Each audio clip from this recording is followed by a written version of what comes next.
नमस्कार दोस्तों। आज मैं देश की जनता को और देशवासियों को और ख़ास करके सरकार को जो मणिपुर में क्राइसिस उत्पन्न हो गया है, जो लगभग 1 साल से ऊपर हो चुका है और अब तक इसका समाधान क्यों नहीं हो पा रहा है, उसी के लिए मैं सरकार को बताना चाह रहा हूँ, सरकार के ध्यान को आकर्षित करना चाह रहा हूँ कि आखिर इसका समाधान कैसे किया जाए। एक तरह से ये मोदी सरकार की पॉलिटिकल रणनीति को फेल्यूर कहा जा सकता है, असफल कहा जा सकता है, क्योंकि इतने लंबे समय तक किसी भी देश का एक स्टेट अगर डिस्टर्ब हो जाए तो आप समझ सकते हैं कि देश की क्या हालत बन चुकी है। और ख़ास करके सीमावर्ती स्टेट जो आपका म्यांमार से लगता है, और इस पर आरएसएस के प्रमुख मोहन भागवत जी ने भी सरकार से आह्वान किया है और यहाँ तक कि अप्रत्यक्ष रूप से वो राजा की नाम ले रहे हैं कि अपने कहने से कोई राजा नहीं बन जाता है, क्योंकि राजा का मतलब होता है कि प्रजा के हित को साधा जाए, प्रजा की भलाई की जाए, देश में शांति व्यवस्था स्थापित हो, भाईचारा हो, देश की संप्रभुता सुरक्षित रहे। लेकिन ऐसा नहीं हो पा रहा है। इस कारण मोहन भागवत ने राजा का विषय को मीडिया में, देश में चर्चा का विषय बना दिया।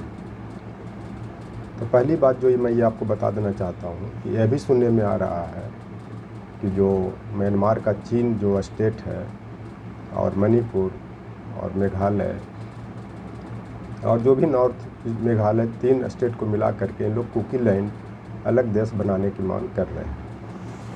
तो इतना इन कुकी उग्रवादियों का मनोबल क्यों बढ़ गया है, उसका पहली कारण तो ये है कि सरकार से जो समझौता किया गया है कि इन उग्रवादियों के खिलाफ सरकार सख्त कार्रवाई नहीं करे, जो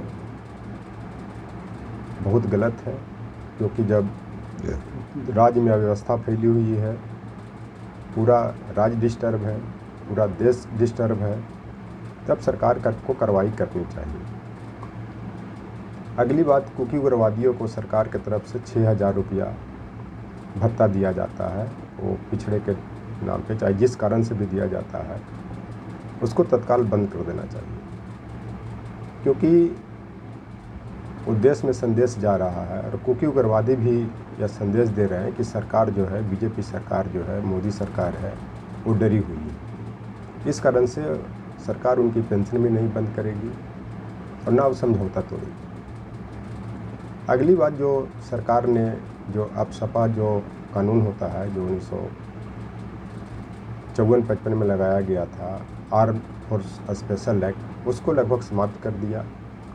तो ये भी एक संदेश जा रहा है कि सरकार ने डर करके ऐसा किया है। लेकिन सच्चाई ये है कि सरकार ने अपने वोट बैंक की राजनीति के लिए ऐसा किया, जो देश हित में नहीं है। एक चीज़ और मैं बता देना चाहता हूँ कि जो कुकी लैंड के जो डिमांड कर रहे हैं, वो कहीं न कहीं चाइना के इशारे पर कर रहे हैं, क्योंकि चाइना यह चाहता है कि म्यांमार डिस्टर्ब रहे, जब क्योंकि उसके मन मुताबिक जो काम नहीं होता है तब वो ऐसा करना प्रारंभ कर देता है, जिसके कारण कुकी उग्रवादी जो है, जो भारत की सीमा से 16 किलोमीटर म्यांमार में बड़े पैमाने पर बसे हुए हैं, और सरकार के समझौता के तहत यह भी किया गया है कि म्यांमार में 16 किलोमीटर और भारत में 16 किलोमीटर जो भी कुकी समुदाय हैं, जो भी कोई मणिपुर के लोग रहने वाले हैं, वो आ जा सकते हैं, जिसका भी नाजायज़ फ़ायदा उठा रहे हैं कि ड्रोन से भी हमला किया जा रहा है, ग्रेनेड भी फेंका जा रहा है, पुलिस की हथियार भी छीन ले रही है,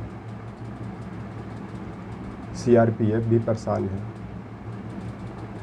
इसका ये कारण है कि जो समझौता किया गया है, उस समझौता को सरकार तोड़ नहीं रही है। क्योंकि अगर किसी को समाप्त करना है तो आर्थिक स्थिति से तोड़ देना चाहिए। चलते सबसे पहले तो जो कुकी लोगों का जो भत्ता दिया जा रहा है, जो 6,000 रुपया या 10,000 रुपया है, उसको सरकार तत्काल बंद करे और मणिपुर की स्थिति की समीक्षा करने की ज़रूरत है। अगली बात, जो वहाँ के एन बीरेन सिंह जो हैं वो भी इंटरेस्ट नहीं ले रहे हैं, क्योंकि मताई समुदाय से हैं और मताई और कुकी के बीच में वो कुचले जा रहे हैं। एक तरह से कह सकते हैं कुकी और भारत सरकार के बीच में कुचले जा रहे हैं। जो कबीर का भी दोहा है, चलती चक्की देख के दिया कबीरा रोए, दो पाटम के बीच में साबुत बचा न कोई। आज पूरा देश रो रहा है मणिपुर के लेकर के, और जिसके बीच में कुचले जा रहे हैं एन बीरेन सिंह। चूँकि केंद्र सरकार चाहे तो वहाँ तत्काल शांति व्यवस्था स्थापित करना चाहिए, लेकिन ऐसा नहीं कर पा रहे। अगली बात, जो मताई समुदाय के जो आरक्षण दिया गया वोट बैंक की राजनीति के लिए, क्योंकि ये सरकार की पॉलिसी रही है फूट डालो और शासन करो, जो ब्रिटिश शासन से अपना रही है उसी तरह से वहाँ पे फूट डाल करके मताई समुदाय को पॉपुलेशन अधिक है,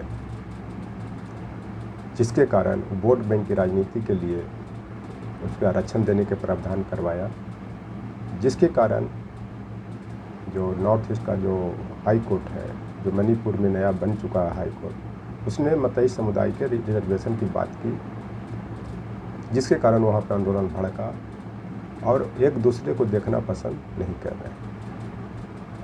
एक चीज़ और है कि हमेशा जब बीजेपी की सरकार बनती है तो बाहरी तत्व हैं, चाहे वो पाकिस्तान के, जो मणिपुर के बाहर के, जो म्यांमार के, चीन के, वो ज़्यादा हावी हो जाते हैं। उसका उदाहरण है कि अभी जो चाइना जो भारत के सीमा में घुस चुका है, वहाँ से निकल नहीं पाया है, लेकिन दिल्ली एस जयशंकर जी 5 स्टार होटल में मीटिंग करके, चाहे किसी भी देश में करते हैं, बताते हैं कि 75% जो बॉर्डर का इलाका है उसका सोल्यूशन कर दिया गया है। लेकिन एस जयशंकर जी, आप बॉर्डर पर जाइए, देखिए क्या हो रहा है, नहीं हो रहा है। चूँकि चीन के करनी और कथनी में बहुत अंतर है, वो कहता कुछ है, करता कुछ है। ये देखने की बात है, क्योंकि विगत लगभग 7-8 सालों से वो चीन घुसपैठ किया 2017 से। उसके बाद गलवान का इतना बड़ा झगड़ा हुआ भारतीय सेना और चीन की सेना के बीच में, उसके बाद भी नहीं गया। आप ऐसा ही बोलते रह गए। उधर पीओके से भी आप देख रहे हैं क्या हालत है।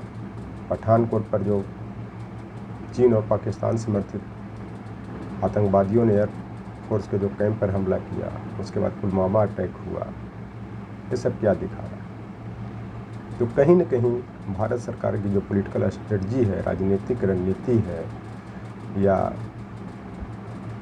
भारत सरकार की जो चतुराई है, कहीं न कहीं फेल्यूर हो रही है, जो देश हित में नहीं है। आज के डेट में आपका बांग्लादेश भी डिस्टर्ब हो गया, उसमें या वहाँ पे लोकतंत्र स्थापित होने के कारण, शेख हसीना की सरकार होने के कारण नॉर्थ ईस्ट का स्टेट सुरक्षित रहता था, एक तरह से देखा जाए। लेकिन मणिपुर के जो कुकी उग्रवादी हैं, या जो कुकी समुदाय के लोग हैं, वो बहुत मन बढ़ू हो गए हैं, उनका मन बढ़ गया है, उनका हौसला बुलंद है, क्योंकि उनको में ये भी संदेश जा रहा है कि जब भारत सरकार बांग्लादेश को नियंत्रित नहीं कर पाया तो कुकी को क्या नियंत्रित करेगा।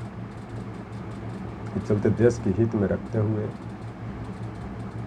मणिपुर की जनता को हित में रखते हुए, वहाँ पे तत्काल कुकी उग्रवादियों को कंट्रोल करने की ज़रूरत है।